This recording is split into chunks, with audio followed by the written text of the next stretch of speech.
So we're currently here in Bali. Where are we at? Lighthouse Studios. Yeah. Yeah.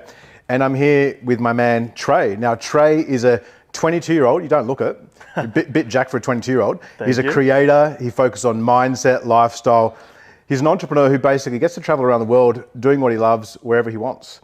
And, you know, one thing I love that you're doing right now, mate, is you're really helping the next generation of young up-and-coming men establish their purpose, find their vision, and create their best life. So, welcome. Thank you. Yeah. Pleasure to be here. So, like, talk to me, brother.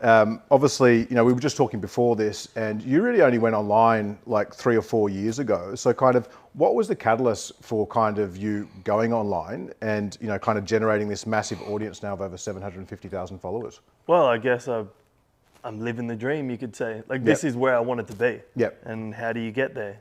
Step 1, step 2, step 3. Step 1, pick up a camera, film yourself. But it started because I started going to the gym when I was 17, and I really looked up to Bradley Martin, and he was doing this on a bigger scale. Yep. But he was an influencer, he had impact, had the money, you know, all of this stuff that I wanted. And I was like, well, that's the route I want to take. It starts off with content. Obviously started on the phone, invested into a camera, and then 4 years later, it spiraled into this. What kind of triggered you to get into the gym? Because I know, like, we spoke about it the other night at dinner. My 16-year-old stepson, it's a big kind of part of his life now. He's really kind of gotten into it the last year. It's like, the best thing. Yeah, like, what was your catalyst? What kind of got you in I there? would wake up and look in the mirror and I just hate what I'd see. And then same thing, you just simplify it.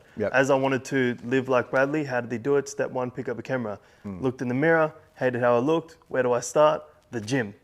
I mean, the kitchen, eating more food would help. But yeah, I just knew I needed to make a change. And I started my gym journey and haven't looked back. It was the best thing ever. Well, coming back to that, I mean, you're talking about change. Like, what was the catalyst for that? Because I know, like let's kind of digress a little bit. Like, you know, for those that kind of haven't heard about you, your story and everything that you're doing, like, how did you kind of get here over the last 12 years? Like, you know, 10-year-old Treay to 22-year-old now. I think between 10 to, you know, 18, 19, it was a lot of my drive and purpose behind what I was doing was kind of driven by insecurities. Like, starting the gym is because I was insecure about, you know, how I looked. And then the mindset of it, I just had no confidence, no self-confidence. In high school, I guess I was that loud, I wouldn't use the word popular, but I was well known, but it was projecting, you know, somebody that I actually wasn't. But I had no confidence. Like, and I just had to act more than I was to try and convince myself. But then, yeah, since going to the gym, and I say from like that 10, we'll get into a bit later, that's when Dad died, to 18, because then I feel like that's when I found myself with social media, and I wasn't really driven by insecurities. I was like, okay, this is me, found purpose, and it was just all in. I think it's massive now, because like, even, you know, for a lot of people that listen to this, obviously we've got people that are in their 20s, we've got people in their 30s and even 40s and 50s that are kind of the stage of life where I am at as a dad, and have got like teenage kids and not understanding that whole confidence thing. I think in today's generation, it's a massive thing that, you know, people that might have come from the 80s and 90s just aren't getting. Like, what do you think is kind of leading to this? Is it kind of absentee parents? Like, what? Yeah, of course. Well, everyone's situation is different. For myself, exactly that. Like, when I was 10, my dad died, and, you know, I'm not saying it's easier if you were a daughter, but being a dude, he's meant to teach you how to shave, how to, you know, talk to chicks, all these type of things. And I was like, well, he's not here. I did have a stepdad, amazing, looked after me, loved him, but young, I didn't understand that and didn't resent him, but I was like, I don't want you to teach me. I want my dad, he's not here, I'll do it myself. You're not my blood. And I just kind of had that drive of like, I'll do it myself. And then, yeah, that kind of drove me to learn everything that I'm doing now by myself. And like, what would you say, you know, especially for a lot of young men up there, like, you've got that anomaly in that, you know, you had that internal drive, that ambition, that drive to kind of take yourself from that place, you know, where you were feeling insecure, you weren't feeling great about yourself and all that, to where you're at now. Like, would you say gym was really like step 1 for you in kind of, you know, helping you, I guess, grow a set per se? Yeah, I get it. I think prior to going to the gym, I was listening to motivational videos on YouTube. And it kind of gave me a punch in the face of like, this is your reality. Like you're not bringing him back. Yeah. You know, like if nothing changes is what I say. And it's like, I just realized that this is my situation. If you want to get jacked, go to the gym. If you want a better mindset, start listening to people that you want to be like. So I was listening to Ben, Lionel Scott, and all these people on YouTube, and I was like, fuck, okay, where's the next step? And then I stepped into the gym because I wanted to change mindset, physical. I knew it was just all benefits besides the next day after leg day that sucked. Yeah. But other than that, it was unreal. And then, that's when journey took off. But even if I wasn't doing social media, like, because a lot of people, that's not the path they want to take. But the gym, just all round, as you know yourself, 100%. You wake up, it's like, when do I go gym? And then, it's medicine. Yeah, it is. Like, physically and mentally. Like you meditate, which is amazing. For me, the gym and running is my like zen. Although it's hard style and bench pressing, but it's where I feel grounded. And when you started, obviously, going to the gym, posting your content online, like obviously you've built up this massively viral following. I mean, I didn't realize prior to knowing you that, my two elder stepsons were following you. Yeah. And when I told them that I was catching up with you, like, it was like, it would have been like my generation's version of going and catching up with fucking, I don't know, a movie actor. Yeah. You know what I mean? I think that's what a lot of parents don't realize these days is like YouTube and social has become that for this generation.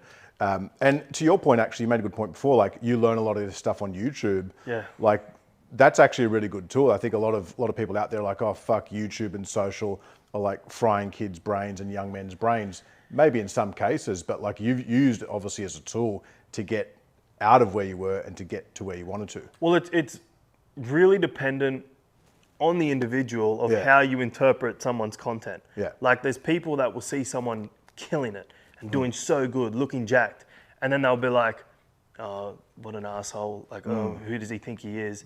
Whereas I look at that and I'm like, bro, that's awesome. Yeah. Even if he's younger than me, same age as me, I'm not in competition with anyone. I see someone killing it, and I'm like, hell yeah, how'd you do it? I want to learn, like, let's be friends. And I feel like that, going back on the confidence things, is social media is crazy bad for destroying and building self-confidence, depending on how you look at it. Because I mean, I go online and I see people squatting crazy amounts, looking insane, and then I look at myself and I'm like, you're not that good. But then in reality, it's like, you're killing it. Yeah. So it's how you interpret it, I guess. What kind of, because I think that's a super important point, because it's that being in competition with yourself and not others. Like, what did you do to kind of overcome that mindset shift yourself? Because obviously when you started training at 16, 17, you didn't have that. Yeah, I think it comes from time and experience in the gym. Like at the start, you want everything. You want what he has, what they have. And then eventually you build your own success, and then you just fall in love with your own journey. And it's actually enjoyable when you can share it with other people. Yeah. Instead of being like, I want what he has, so I'm going to go against him. Like, I help Adam out with these videos, and he's more followers, more money, all of this stuff. And I'm not like, if I was a jealous person, I could not work with him. 100%. Because he has the Lambos and all this. But I see that and I'm like, dude, that is crazy. Like, let me help you to help me, and let me like learn. And it. Oh, look, to have that, like most people, I think, unfortunately, in the entrepreneur game, the fitness game, the social game, they either adopt that mentality too late or they never adopt it. It's basically, it's that Aussie thing of having tall poppy syndrome. I think, I'm the same. If I see someone in a Lambo, in a Ferrari, I'm like, fucking go hard, brother. What's your name? Go hard, girl. Like, awesome. What do you do? How you do that? Like, I think even when we had dinner the other night, like we're at different stages of our career in life, but I have enough of a curiosity to sit down and actually kind of listen to things that you're doing that have worked well for you. Because as I told you, and it's not blowing smoke up your ass, you're way further ahead down the rabbit hole than I was at 22, brother. Yeah. And I guess I just have a different perspective from my age, and like you're really into social media, but I'm into a different kind of niche. 100%. And you can always learn. Yeah. Like even if I'm doing the exact same thing as person A, he's doing a little bit like in his own way, and then I learn from that, and it's just, I feel like it's maturity, to be honest. Like if you resent someone for doing good, it's just like it reflects your image. Like, well, I think, I mean, one thing actually, we'll kind of talk about it. We were talking the other night about kind of, you know, young men coming into their own, finding themselves, establishing confidence, all that type of stuff. Yeah. Like, pretty broad question, but what do you think it means to be a man, you know, in today's day and age, especially in your age bracket? Because like some of the things that I observed in you open the door for your missus, you do stuff like that. You've got that chivalry kind of old school type of mentality, which is fucking awesome, but it's missing. Yeah, for sure. In today's gen, it's missing because it's not being taught. Yeah, that's a big one. Like, I think the thing that I take pride on in myself and my content is my relationship. It's very rare, especially at a young age, I guess, that you see a couple working so well at this age. And I think it comes from, like you said, trying to be a gentleman. But it's, to me, my mum did teach me, and my dad at a young age that I kind of forget. Like they did teach me, but it's just common sense. Like that's your girl. Even my friends, even we'll at gelato and someone was walking out and it was so busy I had to stand in the door. I just opened it for him. Yeah, it's just respect, and I guess it can be taught for sure. But at the end of the day, you know right and wrong, and if you think opening this door is going to be beneficial, do it. Well, at the gym the other day and someone dropped his headphones on the ground, leant over, picked, here you go, mate. It's just, you know, but I feel like a lot of people, I don't know, maybe it's like fear of rejection of it, or they I have a saying, it's like, treat people the way you want to be treated. For sure, 100%. Like, you can overdo it, you can be too polite, but it's just, you know right and wrong, and you just want to be respectful, I guess. And that's all I'm trying to teach. I'm just like, you can have it all.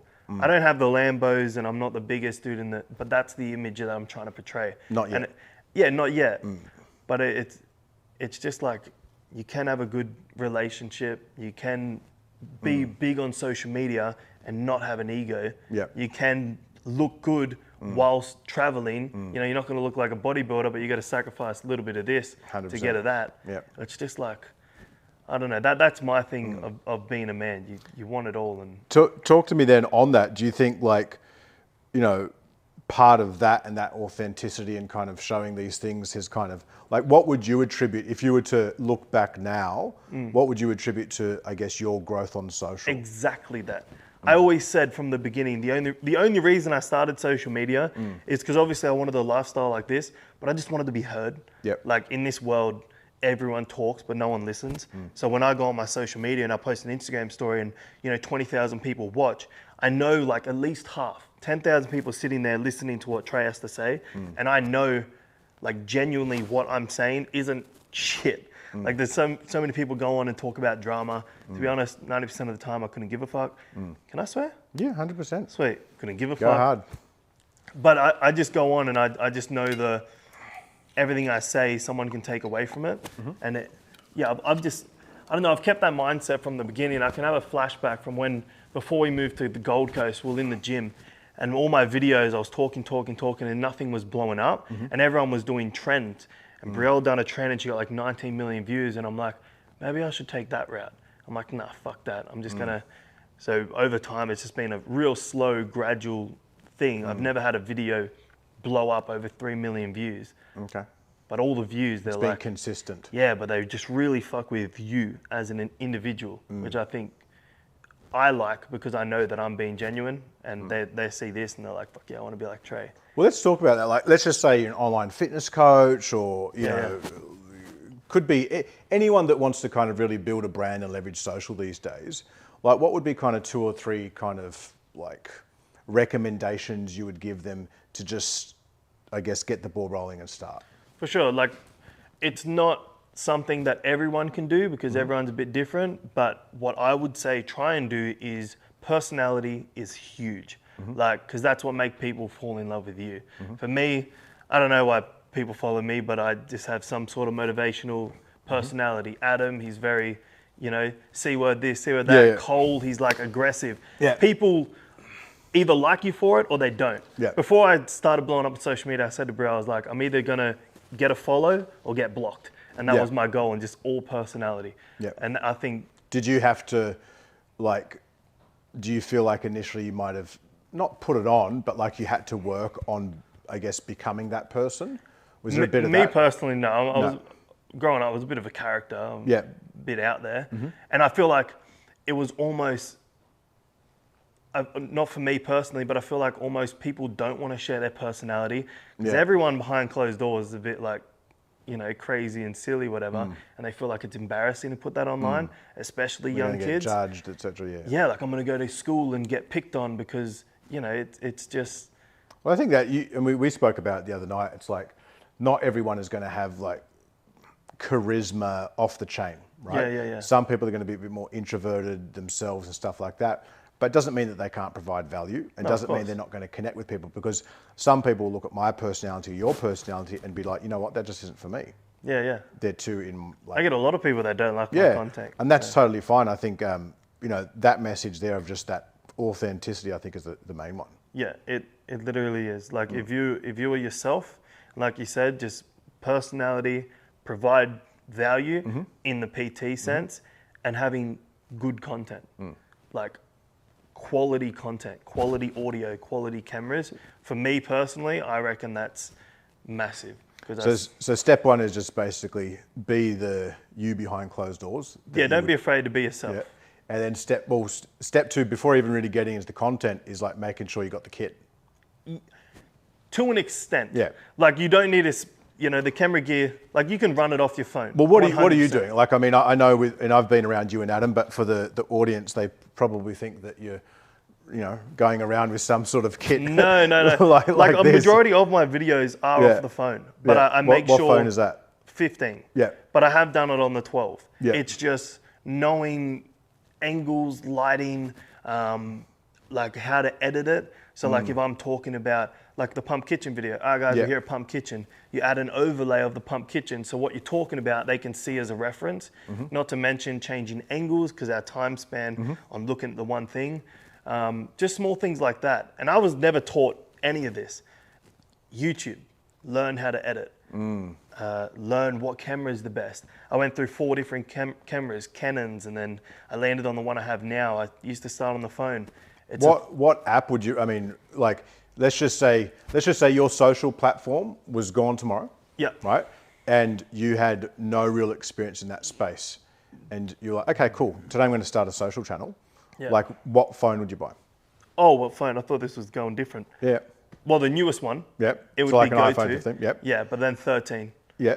And then, like, what app would you use to kind of edit? CapCut to edit. Yep. And then, obviously, your normal camera. Yep. But then, again, go on YouTube, because there's a few tricks that you can do when you film to turn down the exposure, especially in the gym. It pops your muscles a little bit more, because it makes like the dark spots in the creases of your Make muscles sure, and by the things. way, if you're watching this, to DM Treay for this, because he'll DM you back and give you the insight. I will try. Yeah. I will. I actually, that's another thing too. Talking about authenticity and stuff. Yeah. I reply to, like, I don't have a VA or anything. I reply to a lot of my DMs. Like, it takes a lot of time on my day, and it's just something I like to do, because sometimes I send voice message, or I'm in the gym and they're like, you inspire me, and I just take a photo of myself and I'm like, I appreciate you, bro. And they just freak out, because it's not normal. For people one thing I've found, like knowing a lot of people in the space that have built big followings, is that they all do that. Yeah. Not one of them, whether it's James Smith, Lane Norton, or whatever it is, they all respond to their own DMs themselves, even though they might have the business and the resources to do that. Like in Lane's space, you know, 15 years in on social, doing stuff with big platforms. The DMs would be he's crazy still, too. They're crazy. He's shown them to me. Yeah. He still does every single one, even though he's got multiple businesses, a team and all that could do it for him. Well, it's just, I don't know. I couldn't hire a VA because it's not me. Yeah. And I almost feel bad that I'm replying, and this person that looks up to me is like, oh my God, Treay, and it's some robot or some VA. So why do you think, like, and it's something I know Adam's harped on a few times to me in a good way, saying make sure that, you know, the footage is high quality. Why do you think that's so important today? Because like it seems like in 2024 it's even more prevalent than last year. Well, it stands out, like in my eyes, because a lot of people can have it's not just 4K. Like you could buy the best camera, best lens, audio, but if you don't know how to use the fucking thing, it's gonna go to shit. You don't just want to set up a camera. Like I'm sure the edits for this is gonna be changing angles. Yeah. You have that, how it's like slid on the side. Yeah. You want shit to stand out. So if you just have a good camera sitting it still, it's gonna be shit. You might as well get a phone. So you can't have one if you don't have 2 and 3. Yeah. So it's camera, editing, and then lighting and all that type of stuff. But it's funny because that's my view. But I don't know if you know, there's a guy, Bruce Wang. So he blew up in the gym scene literally from like 20,000 to 3.2 million in a month. And all these videos, if you've seen this, I'm sorry, but not the best quality, but really entertaining. And it got people watching. And it obviously blew up, it obviously worked. So I like using him as an example because cameras these days, they're expensive. Yeah. And if you're young, back when I was 17, 18, trying to start this, I couldn't afford it. All I had was my phone. Yeah, you're not going to be able to. That people are probably watching this right now. Yeah. Because it's a massive excuse. Oh, bro, I'm going to start content next year. I just need to save up some money for a camera. Hey, brother, you're texting me on a phone. Go fucking use that. You know what I mean? Exactly. There's no excuse. Yeah. It's not going to be as good, but at least you learn some sort of qualities. You get the confidence behind the camera. To then when you can afford the quality, you're ready. That's another thing too. People get the setup, but then they don't know how to be in front of a camera and talk and present themselves, and then it's just a bit of a waste of the kitty. Well, you've touched on 2 key things here, I think, like the authenticity component. Yeah. Also, making sure you have some like base level tech, right? Yeah. Like, and tech is literally just a phone and maybe a microphone, right? For sure. But what about what would be your suggestions to get people stopping in their tracks as they go through social? Because I think that's the biggest thing today. It's like there's lots of good information out there. Yeah. But I think, you obviously do it really well yourself, but then also with the stuff that you do with Adam, like you get people to stop scrolling through their feed. Like, what would be your suggestions or recommendations around that? I know it's a pretty broad question. Yeah, well, it's broad, but very similar. Like it depends on because like if they don't that creator. if they don't stop, first 3 seconds, they're not gonna see your content, even if you're giving the most amazing information to help them. First 3 seconds of any video is super important. But if you jam pack a screen filled with too much shit, people are gonna be like, oh, this is annoying. Also, too, if it's too quality and too formal, people will think that it's an ad and they'll be like, fuck that. And they'll just keep scrolling and get rid of it. So you want to do something where they know that it's you. That's like for Adam example, he'll come out and do a spin kick and people are like, what the fuck? And then they'll watch. Yeah. For myself, it's more like, I'm here in Bali and I heard this was the best kitchen. And then I'll point and then they'll be like, okay, like I'm going to Bali. What's the best? You want them to be intrigued. Whereas if you're sitting there and you're like, all right, guys, today I'm going to tell you about a story that happened at the shops the other day. I'm gone. Like that is boring. And people's attention span is just, they will not stick past that first 3 seconds. So my biggest thing I think is like, I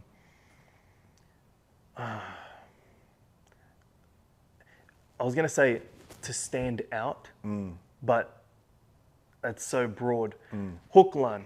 You want the first words. Well, that's what I took from that. It's like you said, I'm here in Bali at the best, Yeah. It's like location and I guess the level or the information. It's basically like, what the fuck am I going to get out of watching this video? Yeah. Like in the first 3 seconds, what I'm going to say what am I going to learn? What am I going to take away? Is it going to be learning? Like for Adam, it's PTing, I'm going to teach you something.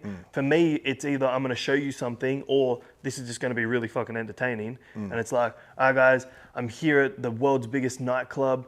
Come for the journey. And they're like, fuck yeah, what's it look like? It's not educational at all. You're just going to see me take shots, but they'll feel entertained. So they're the hook line. Like, what am I getting out of this video? Tell them. Do you have I don't know if a ratio is the right word, but like you made a good point there. Some of your content's going to be basically just a day in the life, like I guess inadvertently inspirational, kind of showing them where you're at, what you're doing, stuff like that, kind of like today. But then something's going to actually be like, okay, here, what am I learning? Like, do you have a ratio between stuff like that, or you just kind of let it flow? I literally post what I want. And if I don't feel like talking that day, I'll never force anything. There'll be some days I don't post or I repost. That's a big one. I never force anything. But I think for me, what's worked best, coming back to the whole authenticity, is a story. A lot of my followers have started from the beginning, and one of my pinned posts is my story about my dad and things. And people see that, and they see where I've grown, they see where I am now, and they're excited to see the future because it gives them hope. They're like, oh yeah, I was here as well when I was this age. Oh, I'm kind of where you're at right now. Let's see where you go, and then I can see what's possible for myself. So it's just kind of like keeping a story. I think that's another key point on like content creators. Like, I don't know, how can I stand out? It's like, give them something to follow along. Don't just have that one viral video. Is there anything in content that you think people these days, especially in the fitness space, are doing wrong that they shouldn't be doing? Like just kind of common things, rookie errors that you see that can kind of save people watching this some time? Yeah, like especially, I think the reason why I'm talking about Adam a lot, but because I'm not in the PT space. Yeah. And I just post a couple gym videos and more lifestyle. But with Adam, what I try and do is don't make it look so commercial. Yeah. Like I see a lot of, because I follow a lot of PTs, obviously being in the Gold Coast, and I look at their stories and they have like a flyer trying to promote their thing. And as soon as I see that, it looks like a paid ad. I was actually speaking to my marketing team today, especially like when you get to different levels of corporate business. Yeah. And they'd posted ironically, a reel from Adam and the podcast that we did. Yeah. And they'd put this cover image on it with like all this professional stuff with logos, and I messaged and said, hey guys, like this looks like an ad. Yeah. It's free information that actually gives value, but it's too professional. 100%. And it's like, I think even for whether it's just an individual trainer or even gym brands, or it could be cafes or whatever it is, they kind of try and take that corporate professional approach, which might be good in theory, but I think these days, because people are just saturated with just stuff on social, that actually, even if it's not a paid ad, even if it's just awesome free information that's going to help them, they're not going to fucking click it because it looks too professional. And it looks boring. It looks like, oh, I've seen this before. Like they're just going to talk about rubbish. That's why you need to be, bang, changing angles, talking upbeat, like, yeah, 100%. And it kind of contradicts what I was saying before about having 4K quality videos. But as I was saying, you add that with a little bit of personality, correct editing, you can make it look... Well, it's clearly working. Real. Yeah. It's clearly working for you. It's clearly working for people like Adam that you work with and stuff like that. So it's doing well, but yeah. So what advice would you give, like, to, all right, we've kind of spoken about things that, a beginner might do, or even someone that's currently doing it that they could be changing up. Let's talk about someone that's got a bit more of an evolved brand. They might have 10K followers, 20K followers, something like that. And a lot of people listening to this right now would, right? Yeah, yeah. How can you kind of take that to leverage and start working with brands? Because obviously, that's something that you've done. You've worked with a few different businesses and things like that. Like, how did you kind of go from, getting a following and stuff like that to now I can actually start to monetize that passively through associations with kind of other brands? Well, I guess when it comes to brands, I put myself in their shoes. Like, if I'm going to pay this dude, what do I get out of it? And a lot of people don't realize, like, followers are fucking nothing. There's people with 1 million followers and they get the same views as me. And they may not buy it, but they get videos that go viral, people follow them, and then they don't stick. Whereas for me, what I was able to do is I have people that listen to what I say in a nice way, not like I control you. But if I say, yo, this product is fucking awesome, jump on board, get it, they're going to buy it. They're engaged. They will buy it. And these brands know it because they see the comments I get and the messages and the love and support I get. They're like, oh, I'm going to go through him. But that's where you got to be careful as, someone in my shoes. You get offered some pretty big money to promote a product, but if it's dog shit, like I get asked all the time to promote vapes. And I'm like, my audience is young. I don't vape. Yeah, man. Even if you try and pay me 10 grand, I'm not going to promote that because it ruins my image. So one, don't go with a brand that ruins your image. Or delayed gratification. Yeah. Like, it'd be very easy as a 19, 20, or even anyone, 30, hey, I'm going to pay you 10, 20 grand to promote this product. But if it's not, like, it's a short-term win for long-term. The money's entitled. Like, if someone said, I'll give you 100 grand to promote a bunch of vapes, it's like, yeah, but these kids are going to get hooked on vapes. It's not worth it. But if you have like 10, 20,000 followers, like how you can work with brands is realize what value do you bring to them? Yeah. Like sometimes they don't even want you to try and sell a product. They just want you to promote it because you're going to make some quality fucking content for them to use on themselves. And then make sure the brand aligns with you. And I feel like if you have those two things, if you can provide a brand value and it aligns with what you're doing, they'd be dumb to say no.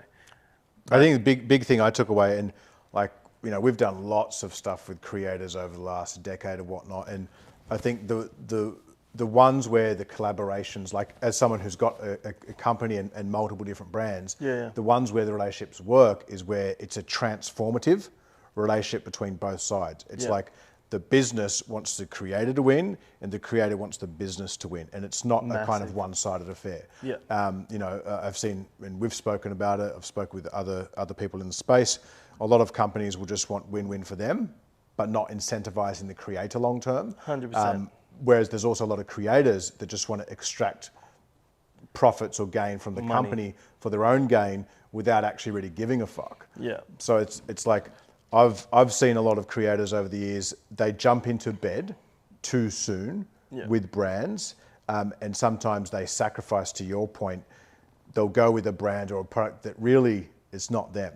I always say, like, if, you know, why I find it so easy to kind of sell my products or brands or things that I do is because I actually wholeheartedly believe in them. I'd either use them or learn from them, even if they weren't mine. Yeah, it's just like we go back. It's so easy just to say yes to the money, but it just ruins your reputation.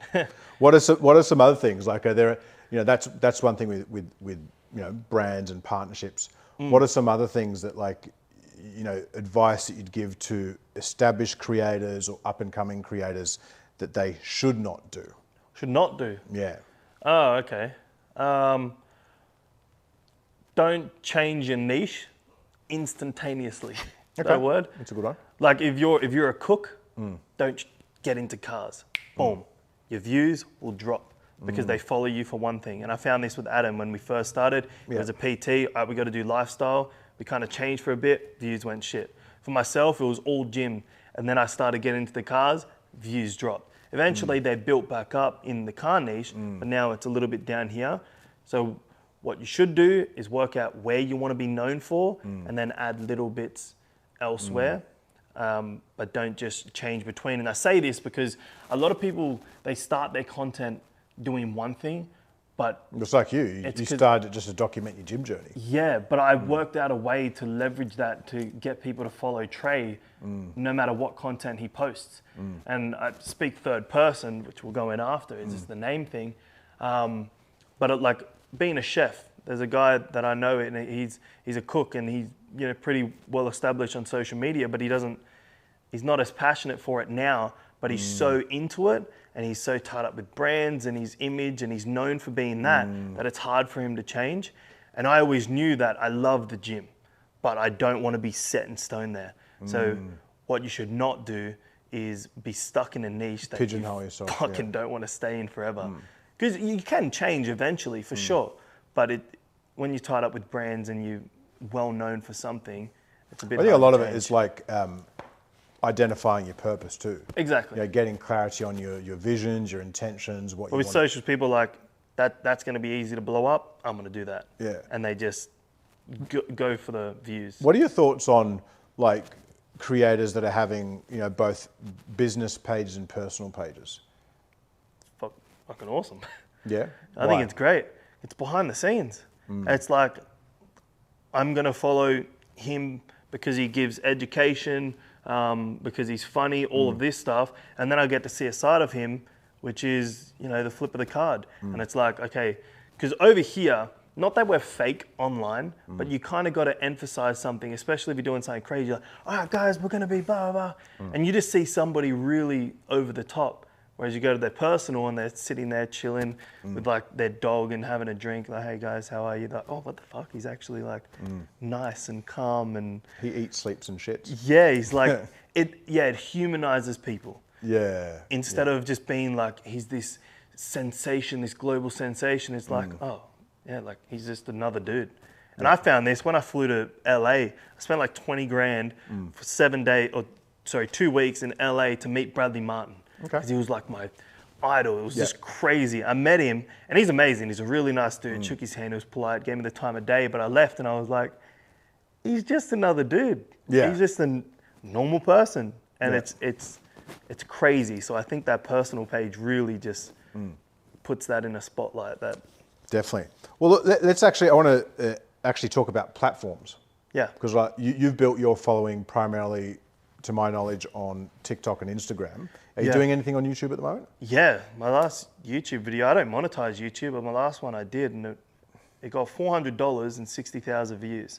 Okay. So I don't know if that's good or not, but the Australian, and I'm saying that is because like, everyone asks me, oh, do you make money off Instagram, TikTok directly? And I don't. Yeah. And YouTube, I didn't for a long time, but I just wanted to see, and it just give a little bit of inspiration that there is money to be made on YouTube, although it's fucking hard to buy. So did you, what was your like platform, I guess, transition? Was it TikTok first, Insta? Yeah, it's all a funnel.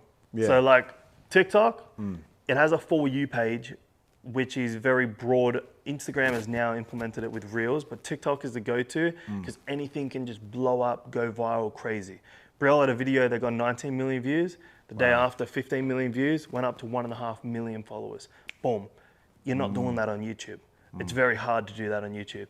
So instant fame, you could say, is TikTok. Okay. And then you funnel them through to Instagram. So basically TikTok's, in essence, eyeballs. Yeah, 100%. That is views. But if they come to your Instagram, that's more of a personal following because then they can follow your everyday life on a personal level with stories. And some more engagement and brands. I feel like that's where you get the money with the brands on Instagram, and then of course you can get them down to YouTube. But I say funnel because for myself, 600K on TikTok, 100K, 25K, and you find that's a lot with majority of people, and different, I guess. Like, are you different types of length, but forms of content through those three too, right? Yeah, to an extent. Like with whatever I post as a TikTok, I always make sure I edit it as a minute 30, and then I can post it as a reel as well. Okay. Some TikToks I post are 10 minutes when I do a talk, and they tend to go really well. People like that mini podcast type thing. But on Instagram, you can also utilize photos, which go really well as well. And then YouTube, now they're bringing out shorts, which is crazy because I say this funnel, TikTok, Instagram, and YouTube, but they're all kind of becoming similar because they're all arguing with each other. Except YouTube will never be a photo platform. If you were starting out your platform again, would you still go down that that kind of funnel? TikTok, Insta, YouTube? I think now I would start Instagram because I don't know if it's because I've already established a few followers and then now they're going off. But some of my reels in the past, however long, I've gained 10,000 followers in a month on Instagram, and I've never had that before. And it's just reels are really getting pushed. Maybe because it's in competition with TikTok and they're like, I want more eyes here. But Instagram, I feel like, is where, I don't know, I could build more of a sturdy platform. Well, I think it's also like, from my standpoint as a brand owner, right? Like we focus on Instagram. Yeah, 100%. We don't like, obviously if the creator has a TikTok, that's great because it's more eyeballs. Yeah. But Instagram, I find like for collabs and brand awareness, like if you're kind of working with a corporate partner as a creator, you can monetize it better than say TikTok. YouTube, like to be honest, YouTube for us we haven't done as much with. I kind of look at YouTube, at least how we use it, is kind of like an online repository or kind of library of information. It's like it's obviously much more long form, shorts than that we've experimented with, and some hit, some will get kind of 10,000 views, some will massive hit and miss shorts. It's I still don't like, I speak to the marketing team like, hey, that one got like 10,000 and then the next one got like 500. Like, what did you do different? Yeah. But YouTube, like you said, is a library. Like with my YouTube, this year I'm really trying to hit the 100K followers on YouTube and do more more entertaining videos with thumbnails that people click on. But for a long time, like I have 300 videos on there and it's just Brielle and I go to LA, we go here. And obviously people can watch it. It's just so when I'm older, I'll be like, let's watch. Remember when we went here? Remember when we went there? Remember when we got married? Kid got born? You can look back on those moments and it's just a library of your past, I guess, which that's why I really fucking like it. Well, the other thing we use it for, and I mean, some might know this, some might not, it's actually, out of all the platforms, it's obviously the one with the most search intent. Yeah. So like you can be brought up just through someone searching for, hey, I don't know, bench press workout or a motivational mindset for a 22-year-old. Yeah. You know, and because obviously if you've created a video in that context, you're more likely to come up with it through Google or the platform. So we use it for that context. But for sure. What, like, kind of coming back, like, you know, and I want to kind of come off social for a bit now. I think there's a lot of gems that we've taken away from there. Like, kind of coming back to young you overcame quite a lot of adversity, right? Dad dying, stuff like that at a young age. A lot of people would kind of, you know, use that as a bit of maybe an excuse or crumble to kind of coulda, woulda, shoulda, why my life doesn't look a certain way. Like, how have you used adversity to your advantage to make you stronger? Yeah, it's, yeah, so well, when I was 10, like I said, 5 days before my 11th birthday, Dad died. Got the call. Mum woke me up on a Tuesday, 2 a.m., on like a school night. She's like, oh, do you want a hot chocolate? Do you want this? And I'm like, bitch, I want to go to bed. Like, let me go to sleep. Sat me down, my stepdad started crying, and I was like, oh shit, like this is serious. And I thought it was my grandma, because she's like, oh, Pop called. She's my dad's dad. And then she's like, oh, your dad was walking home, had an asthma attack, and he died. And I heard the word die, and I started crying, and I never really understood that concept. And then 11, 12, 13, I used it as an excuse, even up to 15. And I would be a trouble in school, and I would literally say, oh yeah, my dad died. Like I would verbally say that as a full-blown excuse. And then, you know, halfway through high school, I started fucking snap back into reality a little bit, which reality also meant understanding what death means. You'll never see this person again. It kind of scared me a little bit. And I went down a really fucking depressive path, I guess. And at 17, I drive fast. And I've spoken about this before, and I was driving a little bit faster this night, and I seen a pole, and I was like, yo, like pain could end. And it's a touchy subject, suicide, because at the end of the day, is people don't actually want to die, they just want the pain to stop. And I think the gym saved that a lot, because, you know, you're sore in the gym, it's pain, but it's good pain. And I think that's a big one. So at 17, when I got into the gym, I started to find purpose and challenge. And I realized that going to the gym, fuck, this weight is heavy, it hurts, push through, there's benefits. And it's the same as life. Like, anytime anything happens, I look up to Dad and I'm like, game on, bitch. Like, something hard will happen. I'm like, there's a challenge, there's a reason for this happening in my life. I will only know on the outcome, and I'm really curious, so I want to know. How do I know? Is get through it. And I just kind of utilize that, because adversity, it makes or breaks you, as everyone says. And I'm like, why the fuck would you let it break you? Like, that's just silly. I want to know what I'm capable of. I want to know what this challenge is put here for. And I feel like... It's reframing it. I think, like, hearing that, it's like it almost took you 7 years. Yeah, for sure. From 10 to 17 to kind of... And it came through that, like, puberty and maturity and... Worst age. Came in, like... Fucking worst I was already age. fucking confused, like, what's going on? And, and then obviously all this happening. Waking up with boners now and... Yeah, it's like, what? This, you know, and stuff like that. And then in that phrase as well, like in that phase I had there, I ended up moving out of my mum and stepdad's place, which... won't really go into, but it was just a bad environment. Me and Mum have big personalities and would always clash. Clashing. Not fight, but just verbally. She'd yell at me, I'm like, don't yell at me. And it would just, things like that. So I had to move in with my grandma and Pop, which is Dad's dad, which was crazy because they brought my dad and then brought me. But even still, it was just a weird, confusing spot. And I like talking about this because people, especially the audience I have influence over, the younger dudes, they're like, oh, my parents are split, my mum died, I don't have family, I live with my grandparents.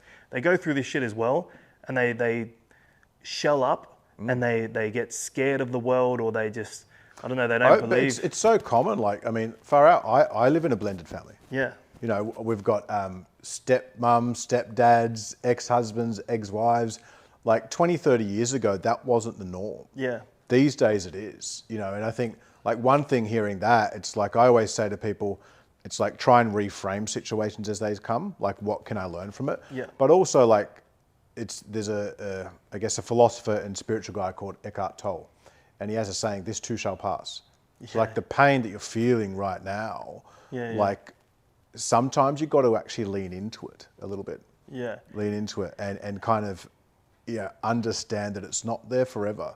That emotions come and go like fucking weather. Yeah. And it can be hard to process as a young teenager or even as a young male adult. Like, fuck, I don't think I processed an emotion properly till I was about 32, 33. Then I had a massive nervous breakdown. Yeah. Especially like what we're talking about is so valuable for young people to hear. But like you said, how to interpret it, how to take this information into my life. The way I like to look at it, the way that helped me, I don't know what they're called, but on like an office desk where you pull a ball and it go... Yeah. With the balls in the middle. I don't know what they're called either, but I know what you're talking about. Yeah. Something. I forget what they're called. But I heard this thing and it was like a lot of people live their life between 4 and 6, right? So there's 10 balls, there's 4 and 6, and you only get the momentum. And a 4, obviously 1 being like the worst day of your life and 10 being the best. And 4 is like, oh, today's kind of shit, but I got through, it's okay. And 6 is like, today was pretty good, it could be better. It's all right. And that's where they kind of live. But if you want to get to a 10, you got to have the momentum to hit the 1. 1 fucking sucks. But you know that if you hit there, it's coming back. Something's good coming. And then when you're at the peak of the good, you're like, all right, just be ready for a rocky ride.